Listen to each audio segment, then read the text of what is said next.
Flight এসে নেমেছে প্রায় আধা ঘন্টা আগে, এখনো লাগেজ পাওয়া যায়নি। শোনার দেশের অবস্থা ভালো, আধা ঘন্টা 15 মিনিটে বেলা 20 মিনিটে লাগেজ পাওয়া যায়, মানে 1 ঘন্টা দাঁড়ায় রয়েছি, 11:30 কি 12:30 বাজে। 12টার আগে ফ্লাইট এসেছে, এখন 12টা 19, 11টায় ফ্লাইট এসেছে।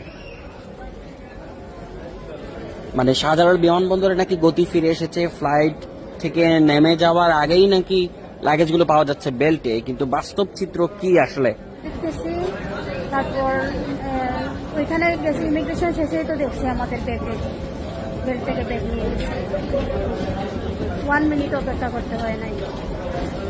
আর মালদ্বীপে, তিনি মালদ্বীপ থেকে এসেছেন, 1 মিনিট অপেক্ষা করেন নাই, সেই মালদ্বীপে লাগেজ পেয়ে গেছেন। কিন্তু বাংলাদেশে লাগেজের জন্য আধ ঘন্টার বেশি সময় ধরে বাংলাদেশেরই নাগরিক এই বেল্টের সামনে দাঁড়িয়ে।